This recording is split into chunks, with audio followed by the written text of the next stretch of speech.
Pada pagi yang tenteram, Kolonel Hart, sang gubernur Amerika Serikat, masih bermain-main bersama dua putrinya ketika seseorang tiba-tiba menelponnya dan memerintahkannya untuk menonton televisi. Di televisi, tayang sebuah video tentang gerakan rahasia yang pernah dia lancarkan di masa lalu. Sebuah misi penyerbuan rahasia ke negara lain. Rekaman video itu terputar secara lengkap dan jelas di dalam sebuah berita. Entah siapa yang menguploadnya. Kolonel Hart kaget alang kepalang. Amerika akan menanggung malu jika seluruh dunia mengetahui kejadian itu. Perdamaian yang digaungkan oleh presiden akan menjadi omong kosong belaka, maka dengan bergegas, berangkatlah sang gubernur ke tim penyelidik. Video itu terlacak diunggah di sebuah gedung di Roma. Tim juga menemukan seseorang baru saja berjalan keluar dari gedung itu. Dialah Ryder, sang tokoh utama dalam film ini. Pria itulah pelakunya. Pria itulah yang sengaja hendak mempermalukan dan mencoreng nama baik Amerika. Lantas, kenapa Ryder bisa berbuat demikian? Bukankah dia sendiri adalah warga Amerika? Dan siapakah sebenarnya dia?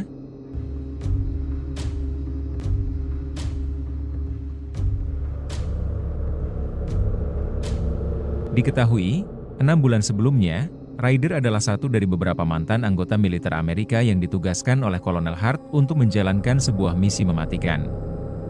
Mereka adalah sepasukan tentara dengan keterampilan tempur tak tertandingi.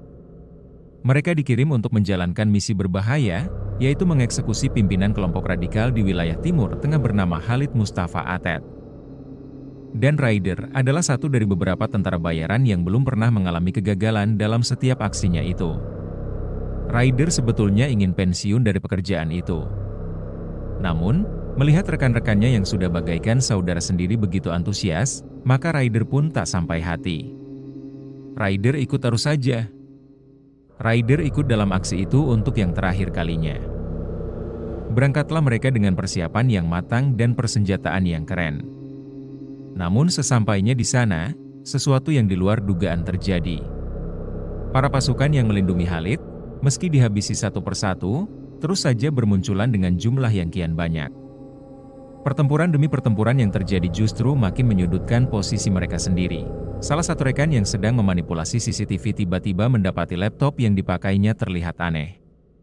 Ketika dia mati, ternyata ada sebuah bom yang menempel di bawahnya. Dan, meledak. Mereka pun kian panik. Pertempuran yang berlangsung kisruh dan brutal membuat tentara bayaran berguguran satu-satu. Mereka tewas di medan pertempuran. Hingga akhirnya, hanya Ryderlah satu-satunya yang tersisa. Hanya Ryder yang selamat. Tak lama setelah itu, Ryder menemukan kenyataan bahwa ternyata misi tersebut adalah jebakan.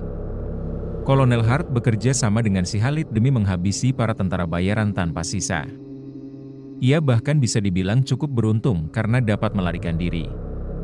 Hal itulah yang kemudian membuat Ryder bersikeras buat membalaskan dendam atas kematian para saudaranya yang tewas mengenaskan di dalam pertempuran. Sang gubernur sebetulnya memiliki alasan tersendiri kenapa dia bisa berbuat setega itu. Gubernur sengaja hendak menghabisi para tentara itu disebabkan sang presiden tidak setuju dengan adanya agresi rahasia semacam itu, karena dapat mencoreng nama baik negara Amerika yang sedang gencar-gencarnya menggaungkan cinta damai antar negara. Meskipun dilobi beberapa kali, bahkan telah diyakinkan oleh atasan Kolonel Hart, presiden tetap ngotot pada pendiriannya. Sementara itu, Kolonel Hart sudah serius menjalankan aksi itu. Hingga akhirnya, dia memutuskan sendiri untuk menghabisi mereka saja. Karena itulah, agenda pertama balas dendamnya, Ryder mengupload agresi rahasia itu ke ruang publik supaya halayak sadar bahwa negaranya tak sesuci yang terlihat di permukaan. Maka setelah kediaman Ryder dilacak, para polisi segera mengepung rumahnya dan meringkusnya. Namun, alih-alih tertangkap, Ryder yang sedang membaca buku justru tak tinggal diam. Ryder melakukan perlawanan sebisa mungkin. Hingga akhirnya, Ryder yang sendirian pun bisa kabur dari kepungan itu meskipun dengan kondisi punggung tertembak. Dia berlari menuju tempat Selina. Di sanalah dia diobati. Akan tetapi, siapakah Selina? Apakah wanita itu juga terlibat dalam dendam Ryder? Diketahuilah, beberapa hari sebelum Ryder mengupload video itu, terlihat telah tiba di depan sebuah bar. Ryder sadar bahwa akan terlalu sulit untuk balas dendam dengan tuntas jika dia sendirian. Maka dia meminta bantuan kepada Selina, yang diketahui adalah mantan kekasihnya. Melihat Ryder memasuki kawasannya, Selina pun menyuruh anak buahnya untuk menyambut Ryder dengan hangat. Artinya, terjadilah pertempuran keren di bar itu. Hingga akhirnya, Ryder yang sendirian pun bisa dilumpuhkan dan disekap oleh anak buah Selina. Ryder baru saja membuka mata ketika Selina menemuinya dan berdiri di hadapannya. Ryder pun menjelaskan maksudnya, yaitu untuk mengajak Selina buat membantunya balas dendam kepada gubernur dan presiden. Selina menolaknya, sebab presiden memiliki banyak pengawal. Membunuh presiden adalah perkara mustahil. Ryder membantahnya dengan mengatakan bahwa dia tak ingin membunuhnya. Ryder hanya ingin menghancurkan apa yang sedang diupayakan oleh presiden. Kebusukan negara Amerika harus terungkap kepada dunia. Setelah menjelaskan panjang lebar, akhirnya Selina pun menyetujui rencana Ryder. Maka setelah luka tembak di punggung Ryder sembuh, suatu hari, demi menjaga keamanan dan kenyamanan, Selina menyewa sebuah mobil box yang di dalamnya cukup untuk tidur dan kencing. Disitulah kemudian Ryder ditempatkan selama 3 hari agar terhindar dari pencarian CIA dan para polisi Amerika. Setelah 3 hari dianggap aman, Ryder dikeluarkan lagi dari mobil itu dan segera merumuskan rencana selanjutnya untuk menuntaskan balas dendamnya. Malam hari, terlihat Ryder dan Selina telah berembuk untuk menjalankan misi balas dendamnya dengan aksi yang lebih kejam. Setelah diskusi yang agak panjang, mereka pun menyepakati sesuatu dan langsung melaksanakannya, dibantu oleh anak buah Selina. Keesokan harinya, mereka bergerak memasuki terowongan rahasia yang tersebar luas di bawah bumi Amerika. Satu orang memasang bom, satu orang lainnya meletakkan jejak dan pertanda. Sementara Selina dan satu anak buahnya akan menyopiri ambulans, Ryder punya tugas utama untuk menembak presiden di depan gedung pemerintahan. Rencana itu berjalan mulus tanpa hambatan dan tanpa satu pun tertangkap. Setelah presiden tertembak dan bom meledak, ambulans tiba-tiba datang dan membawa masuk presiden ke dalamnya dikawal oleh 2 orang pas pampres. Setelah menghabisi 2 pengawal itu, wanita cantik yang adalah bos mafia itu menyekap presiden ke suatu tempat yang tak akan terdeteksi oleh siapapun. Hal itu mereka lakukan dengan canggih.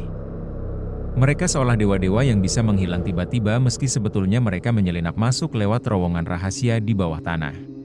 Di dalam sekapan, setelah penutup kepalanya dibuka, presiden segera bertanya kepada orang yang berdiri di hadapannya, kenapa dia disekap dan apa maunya. Alih-alih jujur, Ryder justru hanya bilang bahwa dia hendak balas dendam.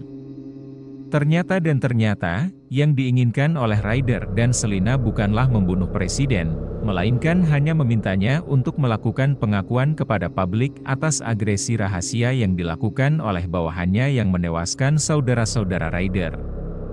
Video pengakuan itu pun diberikan oleh Ryder kepada seorang wartawan supaya segera dipublikasi dan disiarkan sebagai berita utama. Bawahan presiden yang dahulu jadi mediator pembujuk presiden pun ditembak hingga mampus. Lalu, Kolonel Hart yang sedang bersantai di pantai pun dihabisi dengan sangat sadis. Sampai di sini, film pun selesai. Terima kasih telah menonton, dan jangan lupa like dan subscribe agar tak ketinggalan review film terbaru kami.